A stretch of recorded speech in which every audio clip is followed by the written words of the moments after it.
కాకినాడ జిల్లా జగ్గంపేట నియోజకవర్గం కిర్లంపూడి మండలం సింహాద్రిపురం గ్రామంలో నిస్సహాయ స్థితిలో మంచానికి పరిమితమైన పీతల సత్యనారాయణను ప్రభుత్వం ఆదుకోవాలని పలువురు కోరారు. సామాజిక ఉద్యమకారుడు పాటంశెట్టి సూర్యచంద్ర గ్రామస్తులతో కాకినాడ కలెక్టరేట్లో ప్రజా సమస్యల పరిష్కార వేదిక వద్దకు ఆయనను తీసుకువెళ్లి ఫిర్యాదు చేశారు.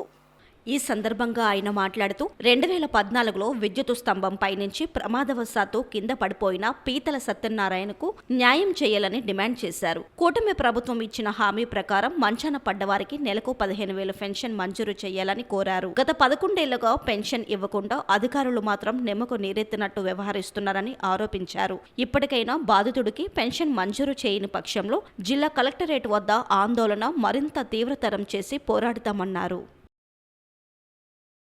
జగ్గంపేట నియోజకవర్గం కిర్లంపూడి మండలం సింహాద్రిపురం గ్రామానికి చెందిన పీతల వీర వెంకట సత్యనారాయణ గత 2014లో ఎలక్ట్రికల్ పోల్ మీద నుంచి పడిపోవడం వల్ల ఛాతీ దగ్గర నుంచి కింద అతనికి ఏ రకమైన పని చేయట్లేదు, అంతా కూడా నిర్వీర్యం అయిపోవడం జరిగింది. గత 10 సంవత్సరాల నుంచి ప్రభుత్వం ఆర్థిక సహకారం చేయాలని ఎన్నో మార్లు జిల్లా కలెక్టర్ కార్యాలయం దగ్గరకు వచ్చి ఈ స్పందనలో వినతి పత్రం పెట్టినా సరే న్యాయం జరగలేదు.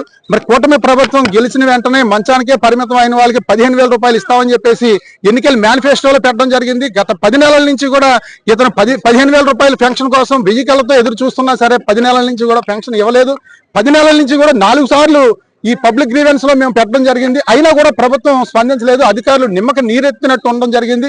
కాబట్టి ఈ రోజు మరి అధికారులు స్పందన లేని కారణంగా మరి శరీరానికి స్పందన లేని వ్యక్తి పీతల సత్యనారాయణ ఈ రోజు స్పందన కార్యక్రమం పబ్లిక్ గ్రీవెన్స్ కి కాకినాడ తీసుకురావడం జరిగింది.